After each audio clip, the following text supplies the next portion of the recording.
ನಮಸ್ಕಾರ ಸ್ನೇಹಿತರೆ. ಬಹಳಷ್ಟು ಜನ ರಾಹುಲ್ ಗಾಂಧಿಯನ್ನ ಬೇರೆ ಬೇರೆ ಕಾರಣಗಳಿಂದಾಗಿ ಅವ್ರನ್ನ ದ್ವೇಷಿಸ್ತಾ ಇರ್ತಾರೆ. ಅಂದ್ರೆ ಅವ್ರನ್ನ ಬಹಳಷ್ಟು ಟೀಕೆಯನ್ನು ಕೂಡ ಮಾಡ್ತಾರೆ. ಬಿಡಿ ರಾಜಕಾರಣಿಗಳಂದ್ರೆ ಅವ್ರ ಟೀಕೆ ಎಲ್ಲದನ್ನು ಎದುರಿಸಬೇಕಾಗಿ ಬರ್ತದೆ.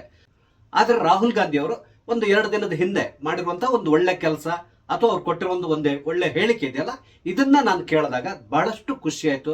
ಎಲ್ಲಕ್ಕಿಂತ ಮುಖ್ಯವಾಗಿ ರಾಹುಲ್ ಗಾಂಧಿ ಅವ್ರ ಬಗ್ಗೆ ಏನೋ ಒಂದು ರೀತಿಯಾಗಿ ಹೆಮ್ಮೆ ಅನ್ಸ್ಲಿಕ್ಕೆ ಶುರು ಆಯ್ತು. ಹಾಗಾದ್ರೆ ಅಂತಹ ಕೆಲಸವನ್ನ ರಾಹುಲ್ ಗಾಂಧಿ ಅವರು ಏನ್ ಮಾಡಿದ್ದಾರೆ, ಇದನ್ನ ನಾನು ನಿಮ್ ಜೊತೆ ಶೇರ್ ಮಾಡ್ಕೊತಾ ಇದ್ದೇನೆ.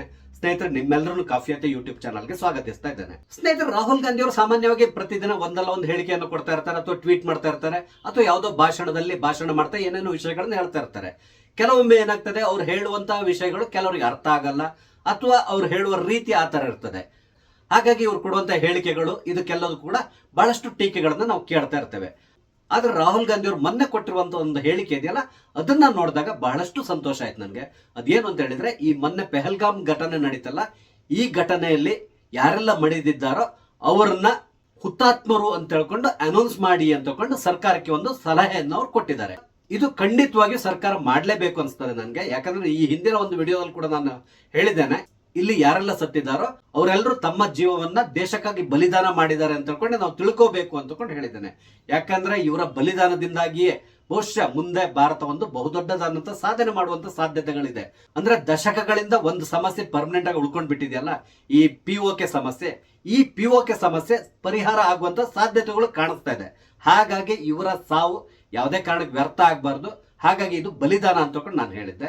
ಇಲ್ಲೀಗ ರಾಹುಲ್ ಗಾಂಧಿ ಅವರು ಅವರಿಗೆ ಹುತಾತ್ಮ ಪಟ್ಟವನ್ನು ಕೊಡಬೇಕು ಅಂತ ಹೇಳ್ತಾ ಇದ್ದಾರೆ. ಖಂಡಿತವಾಗಿ ಇದನ್ನ ಕೇಂದ್ರ ಸರ್ಕಾರ ಸೀರಿಯಸ್ ಆಗಿ ತಗೊಂಡು ಇವ್ರಿಗೆ ಹುತಾತ್ಮ ಪಟ್ಟವನ್ನು ಕೊಡ್ಲೇಬೇಕು ಅಂತ ಹೇಳ್ಕೊಂಡು ನನ್ನ ಅನಿಸಿಕೆ. ಹಾಗೆ ಬಹಳಷ್ಟು ಜನ ಮಾತಾಡ್ತಾ ಇರಬಹುದು. ಅದೇನೇ ಇರಲಿ, ಇಲ್ಲಿ ರಾಹುಲ್ ಗಾಂಧಿ ಅವರು ಇನ್ನೂ ಒಂದು ಒಳ್ಳೆ ಕೆಲಸ ಏನ್ ಮಾಡಿದ್ದಾರೆ ಅಂತ ಹೇಳಿದ್ರೆ, ಈ ಘಟನೆಯಲ್ಲಿ ಸಂತ್ರಸ್ತರಾದವರ ಮನೆಗಳಿಗೆ ವಿಸಿಟ್ ಮಾಡ್ಲಿ ಶುರು ಮಾಡಿದ್ದಾರೆ. ಮೊನ್ನೆ ಅವರು ಲಕ್ನೋದಲ್ಲಿ ಶುಭಂ ದ್ವಿವೇದಿ ಅನ್ಸ್ತದೆ, ಅವರ ಮನೆಗೆ ಭೇಟಿಯನ್ನ ಕೊಟ್ಟಿದ್ದಾರೆ. ಈ ಘಟನೆಯಲ್ಲಿ ಅವರು ತನ್ನ ಪತಿಯನ್ನ ಕಳ್ಕೊಂಡಿದ್ದಾರೆ. ಅಂದ್ರೆ ಅವರ ಕಣ್ಣೆದುರುಗಡೆ ಅವ್ರನ್ನ ಹೊಡೆದು ಕೊಂದಿದ್ದಾರೆ. ಈಗ ಅವ್ರ ಮನೆಗೆ ಭೇಟಿ ಕೊಟ್ಟಿದ್ದಾರೆ. ಅವ್ರ ಮನೆ ಭೇಟಿ ಕೊಟ್ಟು ಅವ್ರಿಗೆ ಸಾಂತ್ವನ ಹೇಳಿದ್ದಾರೆ. ಆ ಸಂದರ್ಭದಲ್ಲಿ ರಾಹುಲ್ ಗಾಂಧಿ ಅವರು ಅಲ್ಲಿ ಯಾರೆಲ್ಲ ಸತ್ತಿದ್ದಾರೋ ಅವರಿಗೆ ಹುತಾತ್ಮರ ಪಟ್ಟವನ್ನು ಕೊಡಬೇಕು ಅಂತ ಹೇಳಿದ್ದಾರೆ. ಅದೇ ರೀತಿಯಲ್ಲಿ ಮುಂದಿನ ದಿನಗಳಲ್ಲಿ ರಾಹುಲ್ ಗಾಂಧಿ ಅವರು ಉಳಿದಂತಹ ಯಾರೆಲ್ಲ ಈ ಸಂತ್ರಸ್ತರಿದ್ದಾರೋ ಅವರೆಲ್ಲರ ಮನೆಗೂ ಭೇಟಿ ಕೊಟ್ಟು ಅವರಿಗೆ ಸಾಂತ್ವನ ಹೇಳಲಿ. ಏನಾಗ್ಲಿ, ರಾಜಕಾರಣಿ ಆಗ್ಲಿ ಯಾರೇ ಆಗ್ಲಿ, ಅವ್ರ ಮನೆ ಭೇಟಿ ಕೊಡೋದ್ರಿಂದ ಸತ್ತವ್ರನ್ನ ನಾವು ವಾಪಸ್ ತಂದು ಕೊಡ್ಲಿಕ್ಕೆ ಆಗಲ್ಲ ಅವರಿಗೆ. ಆದ್ರೆ ಅವರಿಗೆ ಒಂದು ರೀತಿಯಾಗಿ ನೈತಿಕವಾಗಿ ನಾವು ನಿಮ್ ಜೊತೆಗಿದ್ದೇವೆ ಅಂತೇಳಿ ಧೈರ್ಯ ಕೊಟ್ರೆ ಸಾಕು, ಅವರಿಗೆ ಏನೋ ಒಂದು ರೀತಿಯಾಗಿ ಬಲ ಬಂದಾಗ ಆಗ್ತದೆ. ಅದಲ್ಲದೆ ಕೆಲವರು ಏನಾಗಿದೆ, ತುಂಬಾ ಚಿಕ್ಕ ಮಕ್ಕಳ ಎದುರುಗಡೆ ಕೂಡ ಈ ಘಟನೆಗಳು ನಡೆದಿದೆ. ಅವರು ಕೂಡ ತುಂಬಾ ಕಂಗಾಲಾಗಿ ಹೋಗಿದ್ದಾರೆ. ನಿನ್ನೆ ಅಷ್ಟೇ ನಾನೊಂದು ಯಾವ್ದೋ ಒಂದು ಇಂಟರ್ವ್ಯೂ ನೋಡ್ತಾ ಇದ್ದೆ.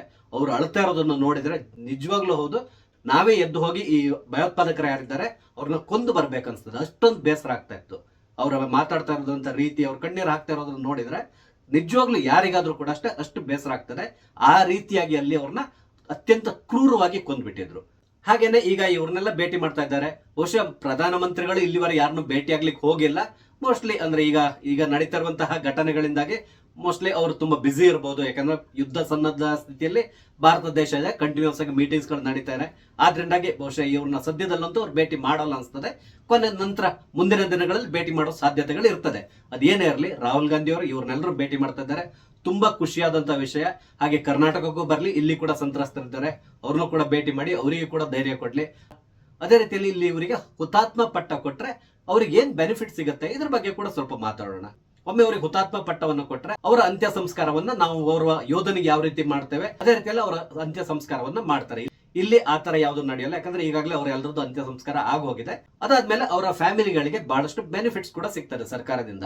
ಅಂದ್ರೆ ನೌಕರಿ ಸಿಗ್ಬಹುದು, ಅದೇ ರೀತಿಯಲ್ಲಿ ಅವರ ಮಕ್ಕಳಿಗೆ ಎಜುಕೇಶನ್, ಇದೆಲ್ಲದನ್ನು ಕೂಡ ಸರ್ಕಾರ ನೋಡ್ಕೊಳ್ತದೆ. ಅದೇ ರೀತಿಯಲ್ಲಿ ಅವರಿಗೆ ಎಲ್ಲಿ ಒಂದ್ ಕಡೆ ಭೂಮಿಯನ್ನು ಕೂಡ ಕೊಡಬಹುದು.